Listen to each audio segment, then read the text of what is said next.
What's up mga idol? So, kulob yung kwarto natin ngayon. Baka yung feedback ng music natin or ng audio natin medyo malalim. Pero sana hindi naman. Anyway, my name is Raymond Guerrero. Kwento ko lang paano yung naging journey ko.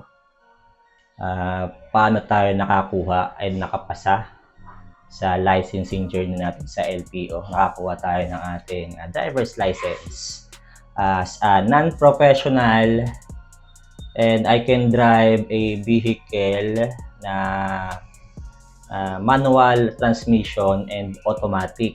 So M1, ayan. So dito ako kumuha sa amin, no, around Parañaque. So kukwento ko siya and i-share ko na rin yung mga nangyari, tips, and possibly yung nagastos ko. Alam ko na din pa naman yung resibo. Check natin isa-isa. Yeah, let's see. Sana may matutunan kayo at bibigay ako ng mga tips para pumasa, and then the flow. Yan, importante yung flow, no? Kasi maraming nagtatanong, ano ba yung flow? Marami kasi ako napapanood, parang hindi masyadong detailed. So sana dito sa video na to, I will try to be detailed as possible kung paano yung pasunod-sunod. Ayan, and ano yung mga basic requirements. Ayan, tara, simulan natin. Ayan, ang basic requirements, unang-una, dapat you are physically and mentally fit. So kasi meron tayong medical. Yung medical ginagawa either sa labas or sa loob ng LTO. Kung mayroong medical sa loob ng LTO, mas maganda po na doon na lang tayo. Kasi hindi na tayo iikot ng iikot. Hindi na tayo hassle para sa atin, di ba? Yun, number 1. Number 2 na requirements, dapat kung kukuha ka pa lang ng student permit, you can start at the age of 16. Pero kung balak mo na dumiretso agad-agad sa non-professional, dapat 17 years old ka na. Now, kung gusto mo namang dumiretso ng professional license, dapat is 18 years old ka na. Once a foreigner, ang information is dapat mag-start ka ng 18 years old. Ayun. So, in a safe environment para sa ating mga Pilipino, kung target natin talaga is from student to non-professional, much better na magsimula ka kumuha ng license pagpatak mo ng 17 years old. Ayun. Okay? Clear ba tayo doon? Next, ang basic requirements pa is mag-prepare ka na rin ng PSA. Alam po, PSA na ngayon eh. PSA birth certificate. Ayun. And then, one government-issued valid ID. Kung ano po yung mga nandyan sa inyo, kung meron na po kayo, mas magandang i-prepare nyo na ang isa. And then, nyo na rin, ipa-photocopy. Pero dalhin nyo pa rin yung original. Parehas. So, ibibigay ko na rin yung mga I'm gonna share it sa screen ko kung ano yung mga government valid IDs para ma-check nyo na rin kung ano yung meron kayo. Ayan. Next, ito yung pinaka-importante. Pera. Ayan.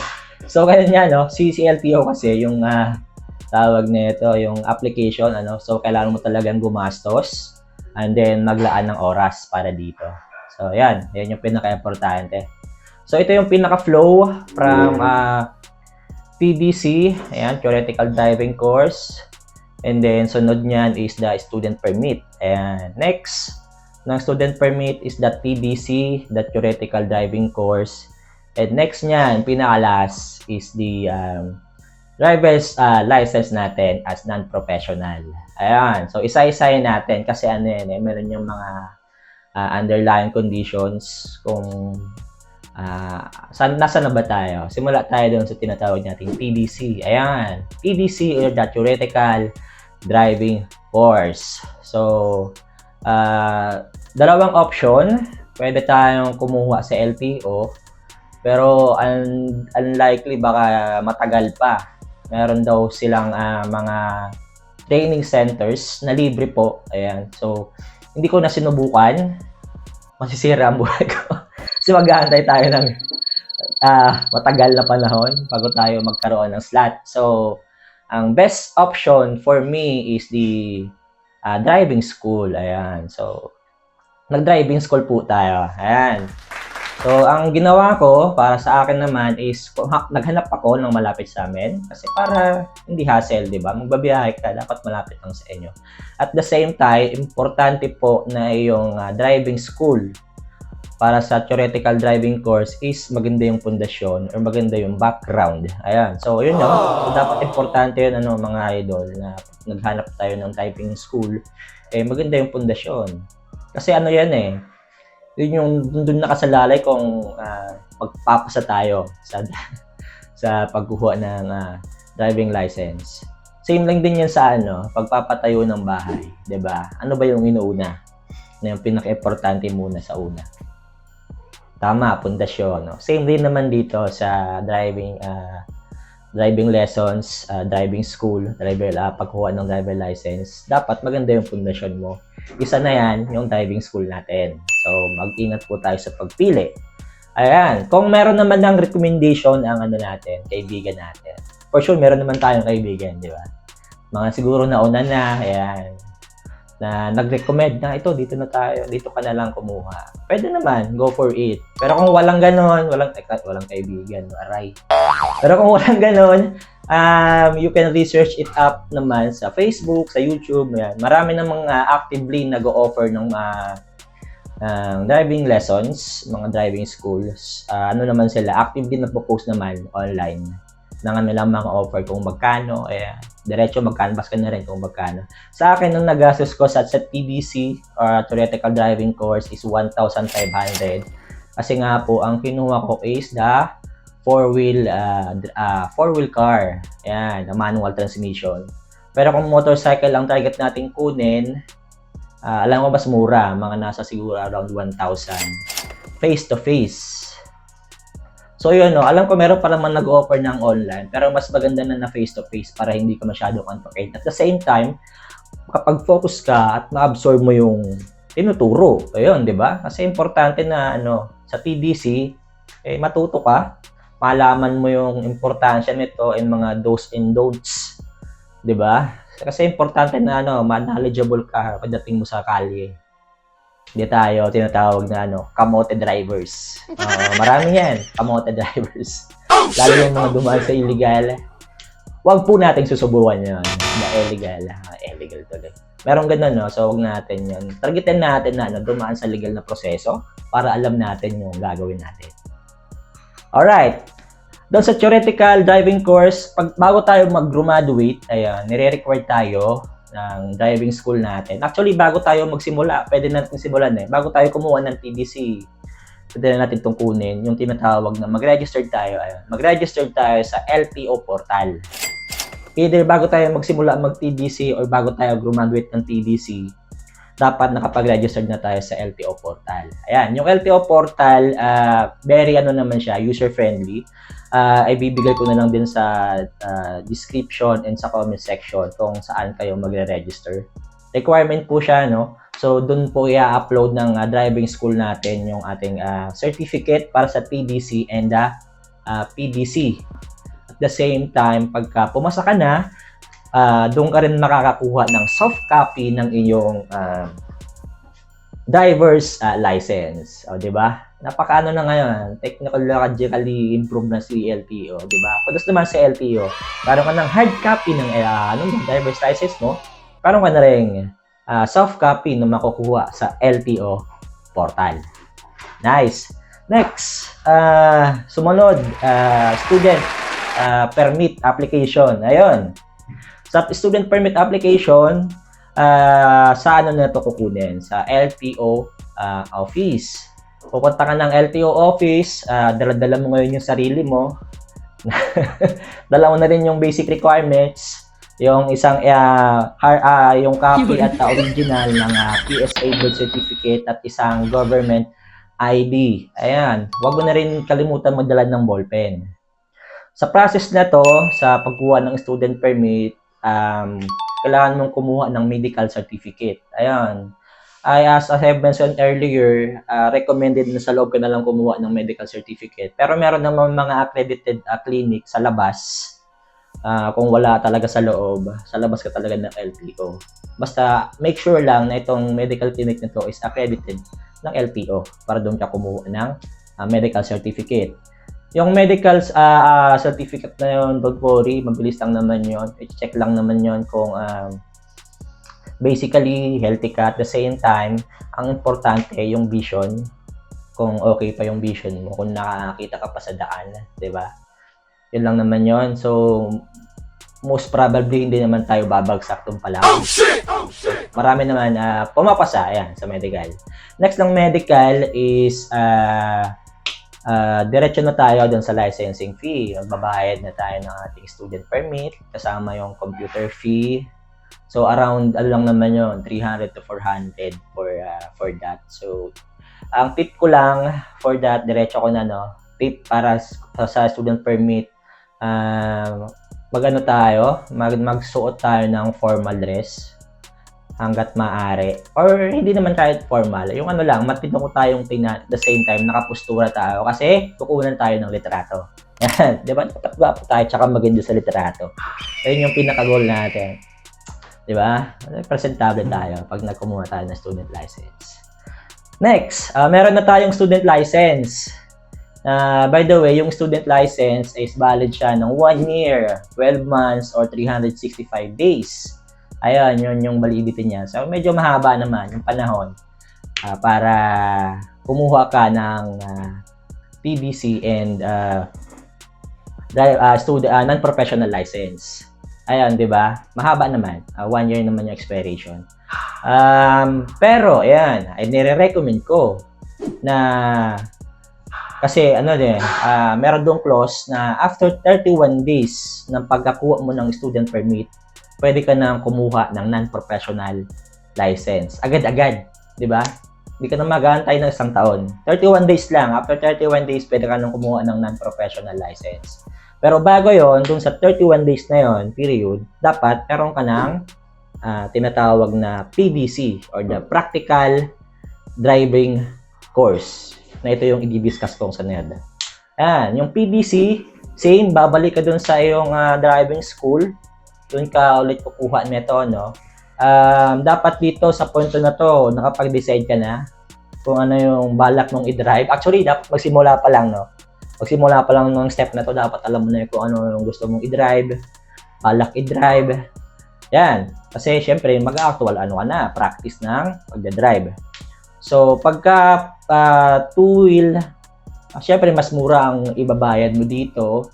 Pero pagka 4-wheel, mas mahal. So, nag-a-average siya ng 2,500 up to 8,000 pesos. It depends po, no, sa school at the same time sa vehicle na i-drive natin. Okay? So, pwede naman tayo magsimula sa maliit, sa motorcycle.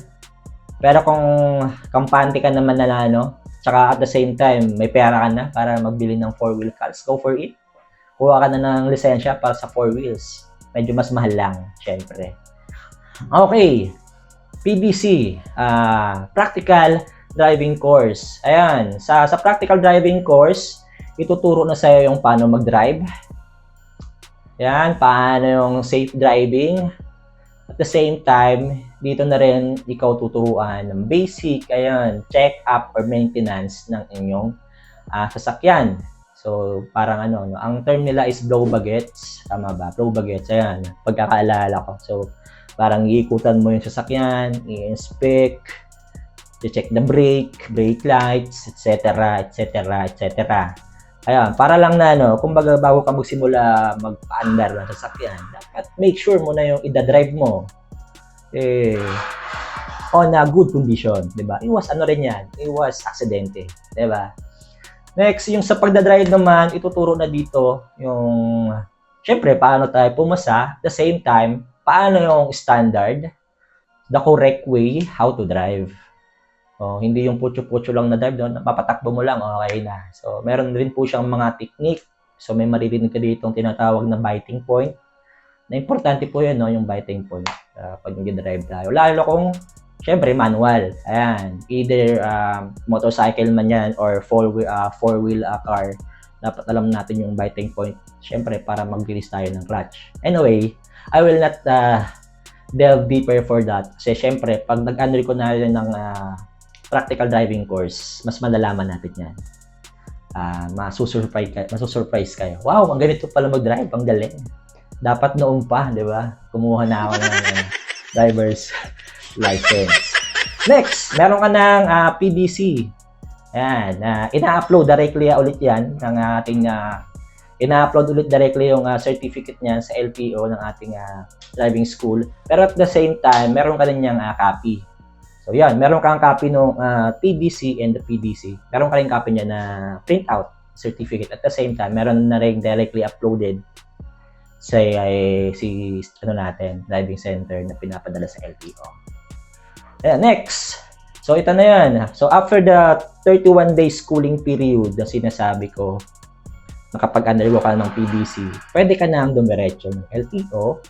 Ayan, para naman kumuha ng non-professional license. Ayan. So din sa non-professional license, so kung hindi pa expired, ayun, kung hindi pa expired yung medical tawag nito. Kung hindi pa expired yung medical certificate mo, yun pa rin ang gagamitin natin. Pero kung expired na, you are obligated to have a new medical certificate. Ayun, price pala nung medical certificate, nagre-range siya ng 400 to 600 per person. Medyo pricey, no? Pero kailangan nating mag-undergo talaga doon kasi required niya. To ensure, yan, based ng LTO, to ensure na we are physically fit para na rin maiwasan yung aksidente sa pagdadrive. Ayun. Yun yung unang requirements. And second requirements, so itong second requirements is hinati sa dalawa. The practical, unahin natin yung isa. Hinati sa dalawa. Yung una is the examination, the computerized exam. So dito na natin i-apply kung ano yung natutunan natin dun sa theoretical driving course natin. At the same time, pinaka-importante ko dito, dapat mag-aral po tayo ng mabuti. So gamit ang gamit ang YouTube. Ayun. Kapag ka napanood mo to for the stage 1, yung examination na computerized, nag-iiwan ako ng playlist dito sa channel ko. So check mo yung channel ko, search the playlist. Title lang mo na lang ng LTO reviewer or LTO. Makikita mo doon yung mga recommended YouTube videos. Hindi po sa akin yung mga hindi po sa akin yung mga YouTube na yon. Lang siya, yun lang yung mga recommended ko na panoorin mo para mas mataas yung tsansa na pumasa ka sa written exam ni LTO. Okay po. So ilang na naman yan, ilang videos lang, pero for sure tataas ang tsansa mo na pumasa sa written exam. Now, after ng written exam, pag pumasa ka na, proceed ka na sa tinatawag na practical examination. Dito po sa practical examination, you have two options. Kaya bibigyan ka ng LTO ng two options. Either mag-drive ka ng sarili mong sasakyan as long as nakapangalan sa'yo. Diba? Isipin natin, wala pa tayong lisensya, pero may sasakyan ka na nakapangalan sa atin. Wow naman! Sabi nga ni Kong, gano'n ka kayaman. Diba? Pero medyo unlikely yun kasi bakit ka bibili ng sasakyan wala ka pang lisensya. Diba? So, yun. So, malamang sa malamang doon tayo sa option 2. Option 2 is bibigyan ka ni LTO ng car rental. Nandun na mismo sa kanila. Babayaran mo, syempre. Kasi i-rent mo siya, yun yung gagamitin mong car pang practical, actual driving. So, ang tip ko dito sa part na to, kapag ka nag-rent ka ng sasakyan na ito, dapat i-familiarize mo muna yung sasakyan. Lalo kung manual, So, check mo muna yung biting point kasi baka, or release point. Kasi baka iba yan sa dinadrive mo dati, di ba? Baka manibago ka. Sa akin kasi ang nangyari, medyo malaki yung pinag-practicean ko. Nung dumating ako sa LTO, maliit. So, kinakapa ko muna bago ko siya talaga inikot.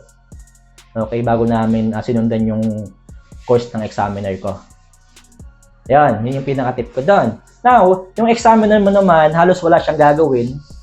Parang ituturo lang sa'yo, o dito tayo iikot, ito ka mag-drive, ito yung gagawin mo. Yun lang yun. Now, the actual driving, kung paano mo i-drive yung sasakyan, paano mo iikot, paano mo i-atras, paano mo i-park, ikaw na yon. Okay, so dapat na dito, dapat you are very skilled na and confident ka na pag nag-undergo ka ng practical driving exam, talagang alam mo na sa sarili mo na maipapasa mo na. Okay? Dapat confident ka na. Maging proud ka sa sarili mo. Huwag kang nakakabahan. Pinaka-importante. Yun lang naman yun. Pinaka-tip ko doon. Since nag-aral ko naman na tayo ng PDC, at the same time, kung hindi ka confident sa PDC mo, na ilang hours lang naman talaga kasi, in reality, kung meron ka namang mahihiraman, pwede ka naman mag-practice. Basta may kasama kang may license. Kasi nga, ang dala mo pa lang nung pag nagpa-practice ka is the student permit. Ayun. So, hindi po allowed na mag-drive ka na wala kang kasama na may lisensya since student pa lang ang dala mo. Okay? Now, pag nakapasa ka na dun sa practical exam, you can proceed na po sa licensing process. So, may babayaran ka pa rin doon. Mura na lang naman. Hindi naman gano'n, hindi na mabigat yon. Hindi mo na rin iisipin yun kasi nakapasa ka na sa medyo mahirap-hirap sa written and din the practical exam. So, printing na yon. And congrats! Nakapasa ka na. Diba? Palakpakan natin yung sarili natin. Ina-advance ko na dito pa lang, pasado na, yan, di ba? Ang ganda pakinggan, no? Ang ganda sa feeling, nakaka-proud pagka dumaan tayo sa normal classes. So, yung po, no? So, dapat ganun tayo, ganun yung thinking natin na targetin natin na one time pa lang, papasa na tayo. So, wag tayong maging negative. Siyempre, para sa sarili natin yan, Yung ginagawa natin para sa sarili natin, di ba? Wag tayong negative. Next, dito na tayo sa mga Q&A or kung may karan man yan. Q&A and answer and question. Question and answer portion. Ang tulo ko yun. Now, sa part na to, bibigay na ako ng mga tips and answers kung ano man yun. Unang-unang tip ko for this, syempre dapat lagi tayong busog. Huwag tayong magpupuyat. Ayan, dapat healthy tayo. Syempre kasi medyo hectic ang buhay natin yan. At the same time, magbigay tayo ng oras. Pag nagja-drive tayo, lalo pa nagja-drive, makikinig tayo sa instructor, mag-focus tayo para ma-absorb natin yung itinuturo. At the same time, talagang matuto tayo. Yan yung tip number 1 natin. Tip number 2, dun sa mga government IDs, ayun, mas maganda meron ka na talaga. Kung student ka pa, ayan, ito naman, ibibigay ko naman yung mga, ilalagay ko ulit sa screen kung ano yung mga basic mga basic po doon. Mga government IDs na kailangan na pwede mo i-prepare. Pwede rin naman yung national ID. Sa mga student, alam ko parang meron parang pinakuha na sila. Tama ba? Okay. Then, papak-check na lang kung meron na tayong national ID. Parang yun yung pinakauna sa mga student. Pero sa mga working, alam ko marami na silang marami na silang mga IDs na pwede. Pwede PRC and others. Ayan. Next, ayun nga, total, magkano ba lahat ang babayaran ko? Okay. So, sa akin, ang inaabot, hindi naman inaabot ng 8,000, lahat-lahat na. So, since 4 wheels ako, ayan, in summary po, no? So, sa mga 2 wheels naman, syempre mas less doon. So, mas mura naman talaga ng di sadya pagka 2 wheels yung kinuha mo. So, yun, mag-prepare ka na lang. Kung 4 wheels ka, mag-prepare ka ng 8,000 and above. So, hindi ko pa sinama doon yung pagkain ko, syempre, pamasahe, and whatnot. Yun lang, yun. And ano pa ba? Ang pwede kong maibigay sa inyong tip. Yun, importante, yung YouTube channel ko, i-subscribe muna natin. Yan, comment na rin kayo. Kung may tanong pa po kayo sa ating video na to, related sa pagkuha ng non-professional license. So, ito pala, question and answer portion, another one. Ayan. Ito pa-fact check na lang, no? Kasi sa akin, sa details na nakuha ko, ayan, bago ka kumuha ng professional license, dapat 1 year muna from non-professional to professional. So, yun yung nasa akin na details ko. Pero may sabi-sabi na 6 months lang daw. Please fact check that. Pero for sure, ang pinaka-sure talaga is 1 year. 1 year from non-professional up to professional. Idol, ano ba yung difference nung non-professional sa professional license? Okay. One word. Magpapabayad. Ayan. Kung magpapabayad ka, ang kukunin mo talaga, professional. Ayan. Pero kung hindi ka naman magpapabayad, okay na tayo sa non-professional license. Kasi ang ida-drive mo pag non-professional is private cars, private vehicle. Ayan. Pagka professional naman ng ida-drive mo is public. Example ng mga public, jeep, ayan, Grab, na pwedeng isakyan ng publiko. Ayan. So, dapat ang license mo doon is professional. So, yon, pinakasimple lang, diba? So, saan ka makakita? Ganun lang pala paliwanag, no? Magpapabayad. Kung magpapabayad ako, professional. Kung hindi ako magpapabayad, non-pro ang lisensya ko. Ganun lang kasimple. Ito pa, hindi pa to itinuturo. Ayan. Idol, pwede ba akong, since sa bagong curriculum, bagong status ng LTO, hiwa-hiwalay na, per coding na, kung ano lang yung nakalagay sa license mo, yun lang yung corresponding vehicle na pwede mong i-drive.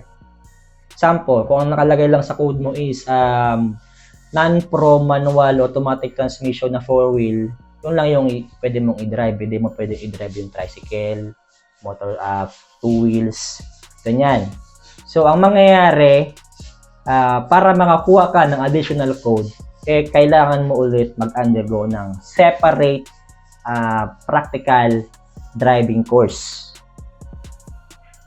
So, ang mangyayari dyan, ang tip ko para doon is, doon pa lang sa point na, kung kampante ka ha, doon pa lang sa point na pagkuha mo ng first time na practical driving course, pwede ng dalawa. Kung gusto mo, example, gusto mong kumuha na agad ng ng sa 2-wheel and 4-wheel, dalawang PDC na ang i-apply mo. Dalawang certificate na din ang makukuha mo sa driving center. Na diretso yon, pwede mo nang i-apply sa LTO. Meaning, ang mangyayari dyan, logically, isang isang exam na written, dalawang practical. If hindi ako nagkakamali. Hindi ko pa kasi ginawa Papafact check na lang kung paano yung process sa LTO. Kung gusto mong sabay na, kung dalawa ng code ang kukunin mo. Yun ang iniisip ko, logical isang practical, isang written, dalawang practical. Kung nagkakamali man na ako, di mali ako. Diba? Papact check na lang mga kaibigan kung sino yung gumawa ng ganon. Pero ang pinakatama doon is dalawang PDC. Pagdating sa LTO, yun na yung medyo hindi pa ako knowledgeable. So, comment na lang sa ating YouTube channel kung ano po talaga yung tama doon sa part ng LTO, kung dalawa bang written exam and dalawang practical or isang written and dalawang practical para makakuha tayo ng dalawang code. Anyway, yun lang. My name is Raymond Guerrero. Thank you for watching this YouTube video. Kung may natutunan tayo, like and comment. And yun lang. Uwi na ako.